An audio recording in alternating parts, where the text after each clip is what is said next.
Tidak, ayah mengatur cutiku sampai 1 minggu. Jawab Aksa dengan cepat, ia memberikan mangkuk kosong itu kepada Yara. Sekarang diamlah, aku tidak mau mendengar suara jelekmu. Ucap Aksa dengan ketus. Yara hanya diam menunduk, ia memegang erat mangkuk itu. Keduanya sama-sama diam dengan pikiran masing-masing, hingga tiba-tiba Aksa bersin. Hasim. Anggap aja begitu ya bersinnya hehe. Sudah pasti Yara terkejut, hingga mangkuk itu terjatuh dari tangannya. Hingga pecah tak berbentuk, membuat Aksa langsung bangkit seketika. Astaga, Aksa mendorong Yara untuk menjauh, ia dapat melihat luka di kaki Yara akibat kejatuhan mangkuk itu. Menjauhlah. Aksa memerintah dengan nada bentakan. Sebagai pemilik jiwa yang lembut sudah pasti Yara menganggap bentakan Aksa tadi sebagai kemarahan. Yara merasa jika Aksa marah karena dirinya menjatuhkan mangkuk mahal itu. Maaf, Kak, aku benar-benar tidak sengaja, kata Yara. Aksa menatap Yara intens, ia memerhatikan Yara yang terlihat salah tingkah hanya karena ulahnya. Sudahlah, kau. Tidak, aku akan membereskan semua ini. Yara langsung berjongkok untuk membersihkan serpihan mangkuk. Tangannya gemetar hingga beling itu melukai jari telunjuknya, Yara langsung menjerit kecil karena itu sakit. Aksa hanya menghela napas panjang saja melihat kelakuan Yara. Ia menarik tangan Yara untuk bangkit, ia dapat melihat Yara yang kesakitan karena jari telunjuknya mengeluarkan darah yang cukup banyak. Sudah kubilang tadi, biar bibi saja yang membersihkan itu semua. Sekarang lihat, tanganmu jadi terluka.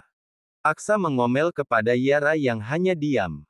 Aksa menarik tangan Yara hingga gadis itu mengikuti langkah besar Aksa dengan sedikit berlari. Aksa menyuruhnya untuk duduk di sofa, dengan patuh Yara menuruti itu. Hentikan darahnya dulu, perintah Aksa kepada Yara yang malah menatapnya lugu. Caranya? Yara malah bertanya. Aksa memijat pelipisnya, terpaksa harus dirinya yang melakukan ini semua. Aksa berjongkok di hadapan Yara, ia menghisap darah Yara tanpa jijik sedikit pun. Lalu meludahkan darah itu di tisu, terus saja ia lakukan hingga darah di jari telunjuk Yara tidak mengalir lagi. Yara terus saja memerhatikan cara Aksa mengobatinya, ia tersenyum tipis. Di balik sifat Aksa yang dingin bagaikan kutub utara, ternyata ada sisi perhatiannya sedikit. Sudah, lain kali hati-hati dalam bekerja. Ucap Aksa. Tangan Yara sudah diberi perban, Aksa merapikan kotak P3K miliknya. Lalu ia bangkit berjalan menuju keluar kamar, meninggalkan Yara yang masih menatap jari telunjuknya yang terdapat perban bergambar ulat bulu. Kala Yara ingin bangkit, para pelayan masuk untuk membersihkan serpihan beling itu. Yara tidak melihat Aksa lagi, tentu saja ia penasaran kemana pria itu pergi. Nona, Tuan Muda mengatakan, jika kau harus sarapan di bawah, beliau sedang berolahraga di ruangan sebelah. Ucap kepala pelayan, Pak Gus.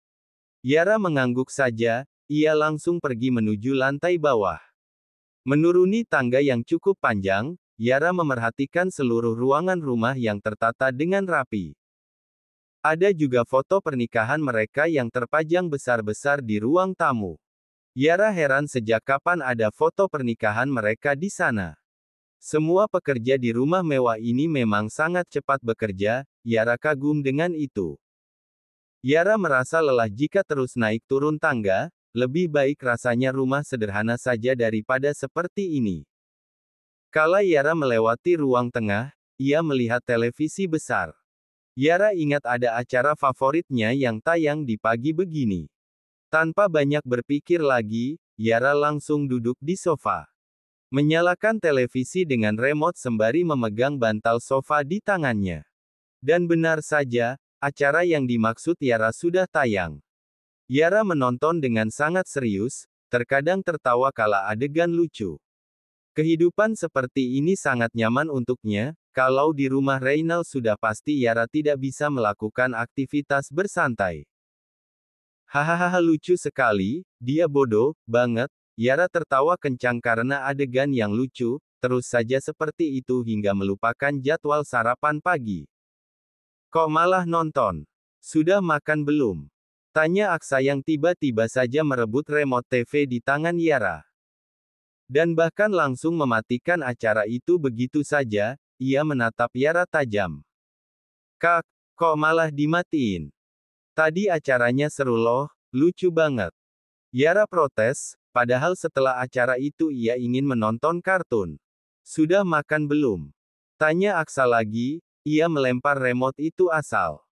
Aksa semakin marah kala Yara menggelengkan kepalanya, ia tidak suka karena Yara belum sarapan. Makan cepat. Aksa tidak mau mendengar alasan apapun, ia hanya memerlukan Yara untuk makan.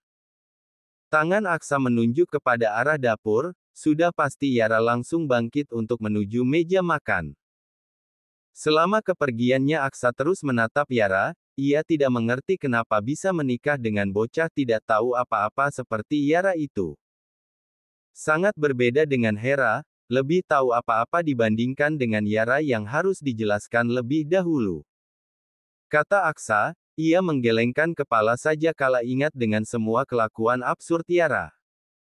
Kala Aksa ingin melangkah menaiki tangga menuju lantai atas, ia mendengar suara teriakan Yara dari dapur. Aisyah, ada apa lagi dengan bocah itu?